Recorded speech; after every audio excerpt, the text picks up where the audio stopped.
नमस्कार, स्वागत आहे तुमचं सुषमाज किचनमध्ये। आज आपण हादग्याची फुलं जी असतात ना, त्याची आपण आज भाजी बनवणार आहोत। पूर्वीच्या काळामध्ये ही भाजी प्रत्येकाच्या परसदारामध्ये असायची, त्यामुळे जास्त प्रमाणात बनवले जायची। पण आजकाल मार्केटला ही क्वचितच उपलब्ध असते। रेसिपी अगदी साधी सोपी आहे। बरेच जण वेगवेगळ्या प्रकारे ही भाजी तयार करतात। मी ही भाजी आज मूग डाळ घालून तयार करणार आहे। रेसिपी शेवटपर्यंत बघा। रेसिपीला लाईक करा, चॅनलला सबस्क्राईब करा। तसेच तुम्ही ही भाजी कशी बनवता हे कमेंट करून नक्की सांगा। आता आपण रेसिपीला सुरुवात करूया। हादग्याच्या फुलाची भाजी बनवण्यासाठी इथे मी काल मार्केटला हादग्याची फुलं मिळालेली आहेत। हे मोसमी भाजी आहे, त्यामुळे क्वचितच भाजी ही मार्केटला मिळते। ही भाजी निवडून घ्यावी लागते, एक पद्धत आहे। मी ही निवडून घेतलेली आहे। बाकीची तुम्हाला मी थोडीशी ठेवली, त्यासाठी मी दाखवते की ही कशी साफ करून घ्यायची। यामध्ये हे जे परागकण असतात, काही जण याला कोंबडा म्हणतात, काय म्हणतात ते प्रत्येकाचे वेगवेगळे नाव आहेत। हे मात्र काढून घ्यायचे, कारण हे जर भाजीमध्ये गेलं तर भाजी आपली कडसर होते आणि याची अशी पान हे काढून घ्यायचे। खूप जण हे पण देठ वापरतात, पण काही जण वापरतात, काही जण नाही। असे हे पान काढून पूर्ण आपल्याला काढून घ्यायचे। हे जर वापरायचं असेल तर हे मागचं देठ हे कट करून घ्यायचं किंवा मग चिरून घ्यायचं। यातलं हे पूर्ण जे परागाचं कण काढून घ्यायचं आहे। अजून एकदा दाखवते। कधी कधी असे पूर्ण पॅक पण कळीसारखे मिळतात। हे यामध्ये आतमध्ये हे असं जसं पापल्या फुलांमध्ये पराग निघतो ना, तसंच हे यामध्ये हे कडसर लागती भाजी, त्यामुळे हे व्यवस्थित आपल्याला काढून घ्यायचं आहे। या पद्धतीने ही जी भाजी आहे ती मी साफ करून घेतलेली आहे। या भाजीमध्ये मुंग्या किंवा किडे बऱ्यापैकी असतात, त्यामुळे ही भाजी आपल्याला आधी स्वच्छ धुवून घ्यायची। त्यासाठी इथं मी एका भांड्यामध्ये पाणी घेतलेलं आहे आणि यामध्ये जशी आपण कोबीची भाजी वगैरे धुतो किडी निघण्यासाठी, तसं थोडंसं मीठ टाकून घ्यायचंय आणि ही जी भाजी आहे यामध्ये टाकून व्यवस्थित आपल्याला स्वच्छ 2 पाण्याने धुवून घ्यायची आहे।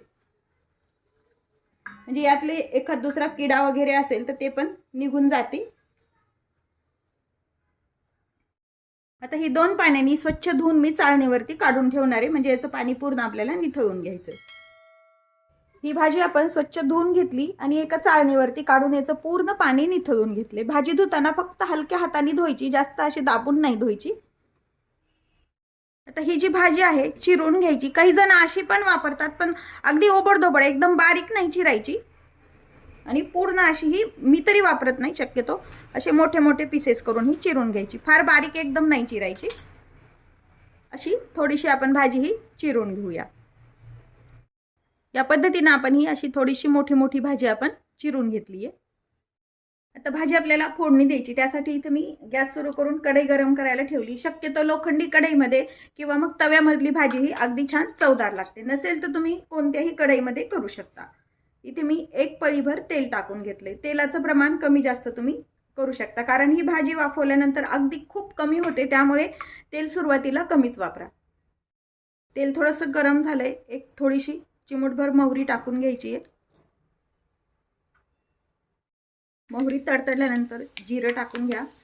2-3 पानं कढीपत्त्याची, कोथिंबीर पण थोडीशी तडक्यात टाकून घेतल्यावर छान होते। अद्रक, लसूण आणि हिरव्या मिरचीची पेस्ट आहे। यामध्ये मी लाल तिखट वापरत नाहीये, शक्यतो हिरव्या मिरचीची पेस्ट याला छान लागते।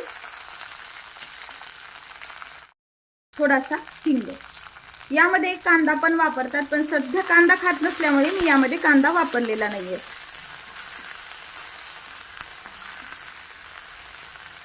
थोडंसं परतून घ्यायचं हे। अगदी कमी मसाल्यात ही भाजी तयार होते आणि छान लागते। शक्यतो जास्त मसाला वापरू नका, नाहीतर याची ओरिजिनल जी टेस्ट आहे ती व्यवस्थित लागत नाही। आता हे परतून झाले। यामध्ये मी मुगाची डाळ वापरते। तुम्ही नुसतं परतून जरी भाजी केली तरी छान लागते। मुगाची डाळ किंवा पीठ पेरून भाजी करू शकता, हरभऱ्याची, मुगाची किंवा मग नुसती कांद्यामध्ये परतून पण ही भाजी छान लागते। 1 चमचाभर मुगाची डाळ मी व्यवस्थित पाण्यामध्ये एक अर्धा तास भिजत टाकलेली आहे आणि ती यामध्ये टाकून घेतली आहे। थोडीशी हळद टाकून घ्यायची डाळ टाकल्यानंतर आणि तेलावरती थोडा वेळ आपल्याला डाळ ही परतून घ्यायची। डाळीचं प्रमाण जे आहे ते कमी जास्त तुम्ही वापरू शकता, भाजी जर जास्त असेल तर। डाळ छान आपली परतून झालेली आहे। आता ही जी धुवून चिरून घेतलेली हदग्याची फुलं आहेत ही यामध्ये टाकून घ्यायची आणि हे सर्व छान परतून घ्यायचं। मीठ अगदी सर्वात शेवटी टाका, कारण ही सुरुवातीला जर मीठ टाकलं तर ही भाजी अगदी थोडीशी होते आणि मिठाचं प्रमाण कमी जास्त होतं। आता हे मिक्स करून घेऊया डाळी आणि हे।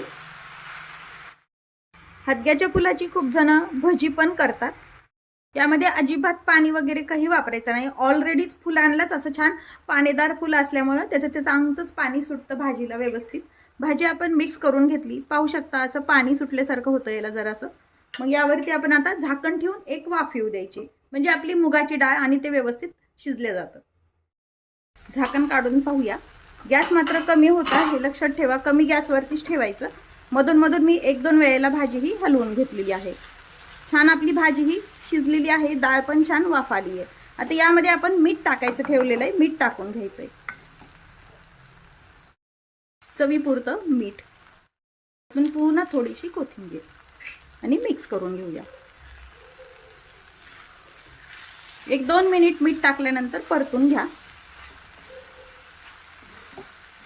ही भाजी ही तयार आहे।